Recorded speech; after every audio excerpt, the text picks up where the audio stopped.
Kadamtala Chandrakona town হলে অনুষ্ঠিত হয় সাংগঠনিক বৈঠকে প্রাক্তন সাংসদ ছাড়া উপস্থিত ছিলেন জেলা সভাপতি কাজল দাস সহ সভাপতি করুণাময় নাথ, কদমতলা কুর্তি মণ্ডলের মণ্ডল সভাপতি বিমল পুরকায়স্থ সহ অন্যান্যরা। এদিকে এদিন স্বাগত বক্তব্য রাখতে গিয়ে মণ্ডল সভাপতি বিমল পুরকায়স্থ বলেন, ধীরে ধীরে কদমতলা কুর্তি বিধানসভা থেকে বিরোধী মুছে যাচ্ছে। কিছুদিনের ভেতর এই বিধানসভায় 2টি বিরোধী গ্রাম পঞ্চায়েত বিজেপি দলের অনুকূলে আসছে। তাছাড়া আগামী দিনে আরো বিরোধী পঞ্চায়েত বিজেপি দল দখল নেবে। অপরদিকে প্রাক্তন সাংসদ রেবতী ত্রিপুরা এক সাক্ষাৎকারে বলেন, বর্তমানে তিনি রাজ্য কমিটির কোর কমিটির সদস্য হিসেবে বিভিন্ন মণ্ডলে সাংগঠনিক বৈঠক করেছেন। মূলত দলকে মজবুত ও শক্তিশালী করতে এই সাংগঠনিক বৈঠক। তিনি আশাবাদী আগামী বিধানসভা নির্বাচনে উত্তর জেলার 6টি বিধানসভা থেকে কমপক্ষে 5টি বিধানসভায় বিজেপি দলের প্রার্থীরা জয়ী হবেন। তিনি আরো বলেন, 2023 বিধানসভা নির্বাচনে অল্প ভোটে হেরে যাওয়া কদমতলা কুর্তি বিধানসভার বর্তমান পরিস্থিতি অনেকটাই ভালো বলে তিনি জানান। তাছাড়া এই বিধানসভায় প্রায় 22,000 সংখ্যালঘু ভোটার, সেক্ষেত্রে সেদিকেও নজর রয়েছে প্রদেশ নেতৃত্বের। পাশাপাশি এদিনের বৈঠকে কদমতলা কুর্তি মণ্ডলের উদ্যোগে চোরাইবাড়ি এলাকার পূজা পাল নামের রাজ্যস্তরীয় এক মহিলা ক্রিকেটারকে সংবর্ধনা প্রদান করা হয়। সাধারণ কার্যকর্তা প্রাক্তন হিসেবে অবশ্যই সবার সঙ্গে পরিচিতি, এটাও আমার একটা অ্যাডভান্টেজ। তো যেহেতু আমি সংগঠনের সাথে যুক্ত, তার জন্য 2 দিন ব্যাপী আজকে, গতকাল এবং আজকে আমি সংগঠনের কাজ করছি।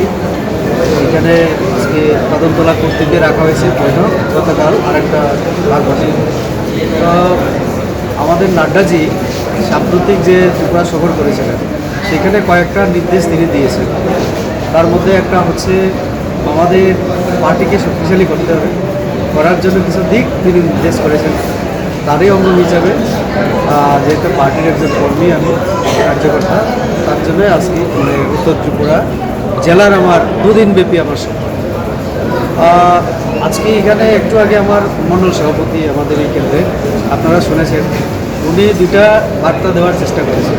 একটা হচ্ছে এই মণ্ডলকে শক্তিশালী করতে গেলে আমার পার্টি এবং যারা জনপ্রতিনিধি, সরকারের কাজে যারা যুক্ত, তার সমন্বয় সাধন করতে হবে। সমন্বয় বৈঠক করবেন উনি। এইটা খুব অত্যন্ত ভালো উদ্যোগ, যে এটা যদি করতে পারি আমরা পার্টিকেও শক্তিশালী করতে পারবো।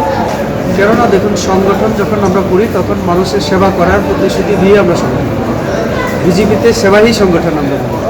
তো এখন যারা জনপ্রতিনিধি হয়েছেন আমাদের পার্টির তরফ থেকে, কেউ পঞ্চায়েতে, সমিতিতে, তারপরে জেলা পরিষদ, তো তারা যে কাজকর্ম করবেন, রাস্তাঘাট, পানি, জল, বিদ্যুৎ, সাধারণ মানুষের সুখ দুঃখের, এগুলি যদি আরও বেশি করে আমরা পার্টির সঙ্গে বসে সমস্যাগুলিকে আমরা চিহ্নিত করতে পারি, তার সমাধানের আমরা চেষ্টা করি, সমন্বয় বৈঠক যেটা। তো আগামী দিনে পার্টিকে আরও শক্তিশালী করবে, মানুষ আমাদের সঙ্গে আছে। নরেন্দ্র মোদী এমনিতেই দেশের জন্য করছেন অনেক কিছু। Bureau report, CRE TV. CRE TV, channel for news and entertainment.